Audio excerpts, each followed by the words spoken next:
Okay, so for this tutorial, we're going to be using two photos. You can practice this with just pictures off the internet, but we're going to be taking these ourselves as well. But you'll end up with one kind of scenic picture. It's cool actually if you have a person too, because you can play around with that. But the big thing that you'll have to go out and purposely try to take a picture of is something with a natural frame. So here's just this archway from a picture in Bath that we're going to use this archway for. And then this background picture. So to do that, okay, so first you want to open up both pictures and combine them into one file.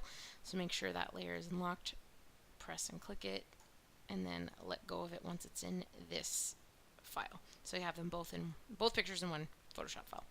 I'm going to throw that guy behind, but before I can do that, I'm going to unlock, and ta-da! Okay, so you can see this guy's behind here. Awesome. So we're going to mask, which we do all the time, but this time we're going to play around again, like I said, with this natural frame and then with the opacity of our brush to kind of get a cool effect. So I'm going to mask this and hit B for brush. I'm on white. For me to take away to show through to this layer, I'm going to hit X as a shortcut that will just flip my foreground and background color there. So if you notice, it's coloring through. So you're not really seeing what's happening right now because my opacity is set to 16. So for now, I can have it at 100 until I start playing around with what I want to keep. So I want to get rid of all of this stuff. So what I just did was I hit W for wand and then clicked the blue and held shift and just kind of kept clicking the colors so that it collected all of them at once. B for brush. And now I'm going to color this all in. Right click, you can make your brush bigger. Okay. Control D to deselect. V for my cursor. I'm just going to click that layer back there and kind of decide. I think I'm going to need to get rid of more in my foreground. I think I want to get rid of everything but this fence maybe and have it fade away into the picture here. So B for brush.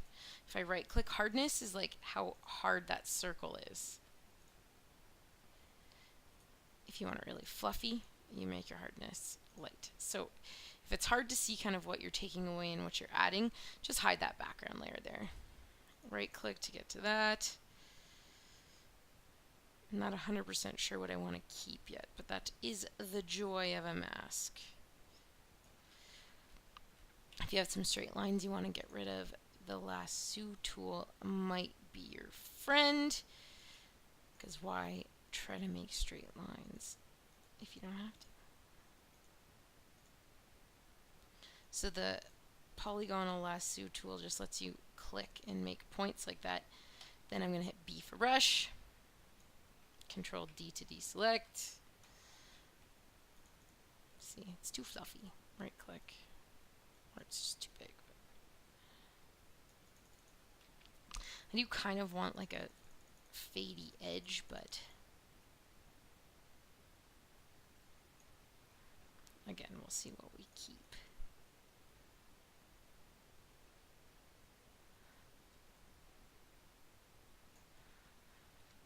To zoom in and out, I'm just holding Alt and wheeling in and out.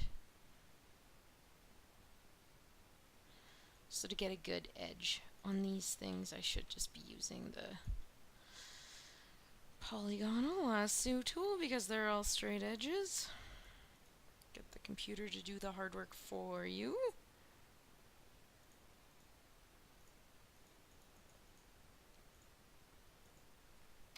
B for brush.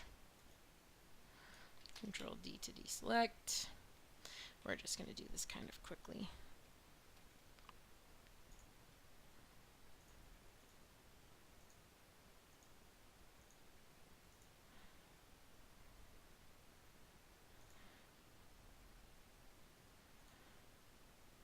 I don't really know what we want to keep up here because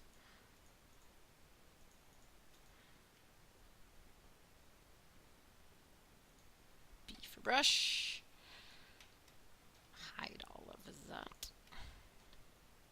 Okay, Control D to deselect. Okay, I'm going to turn that back layer on again. Now I want to be able to see it more, so I'm going to hit Control T and shrink it so that you can tell that there's a castle back there. I'm also, if I right click at this point, you can warp it. Escape will not accept those changes. I want to do right click perspective and see. You can try to match the perspective of your two images. Now this castle here, oops, Control Z, needs to go because B for brush. It's too distracting. You can't really tell what's going on in the background. You can try W wand. No, the colors are too similar. Control D. You can always change the tolerance, which is like how sensitive your wand is. But a lot of these colors are really similar. I guess that gives me a decent line, but Control D, wand. If you hold Shift, you can keep clicking so that you can add to your selection. B for brush, and color that out. Control D.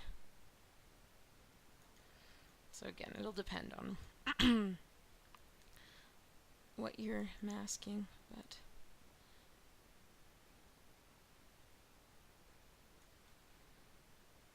we'll just do this quickly so you get the idea.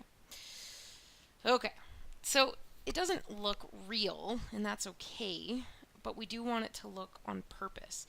So transitioning from one picture to the other is kind of that tricky part. So this is where we're going to play with our opacity of our brush. I'm going to bring it down. When I hit B for brush, you get these menus up here. And I'll put it to about 20%. Right click it to make it big and fluffy. And this is where I'm going to try to start blending the road in my back picture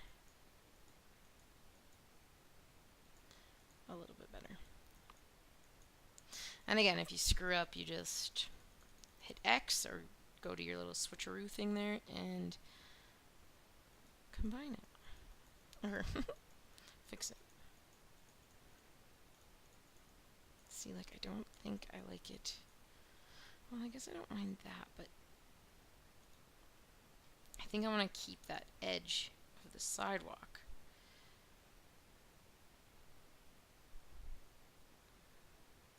Maybe like that.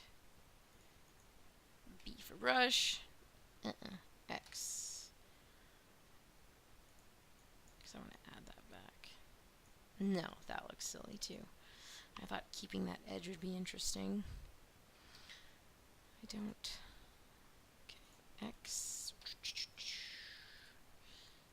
Fluffy and smaller, and then we're going to change that opacity.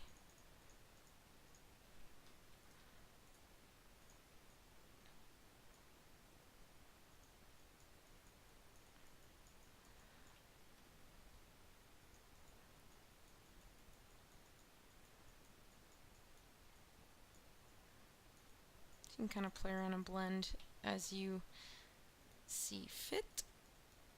This grass.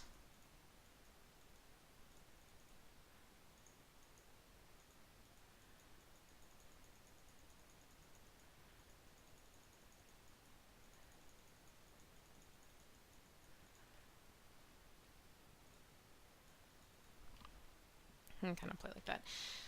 You can also, in these between layers, hit this adjustment layer, hit hue and saturation. You've got it in the middle, which means it's going to change everything under it. And you can turn that background layer into whatever, maybe change those colors. That looks awful. Black and white might be interesting depending on what you're doing. You can also get it to match a little bit more lighting wise. Maybe not with hue and saturation, but with an adjustment layer you can do that. If you end up not liking it, I didn't change anything, but you'll just click it and hit delete. What else can we talk about here? Ooh, so down in here if I wanted to add more grass or get rid of something, there's this cool tool where if you select a lot of this plain background, right click and hit fill and do content aware, it does this cool thing where like the computer kind of like fills in the shape for you based off whatever else is going on. Now, I mean, obviously this looks ridiculous, but when you're putting it over top of a layer and just seeing some of it, if I wanted to add more of that grass in places, I now have more grass. Oh, you can see that there's no grass there. Again, it'll depend on what your picture is, but I was just thinking for that shadow, and then X to add that back because you don't want to see that line. And you can also kind of add an effect if you wanted to maybe take a picture and make it look like spooky or something. If you made a rectangle, what color do I have here? I don't want it, so let's do it. We'll just do it gray. Okay, so I have this gray rectangle here. I'm going to put it in between. So again, that's showing through.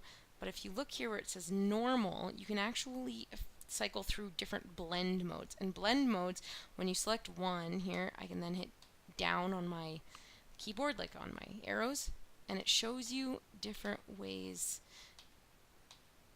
that it will blend with the layer underneath.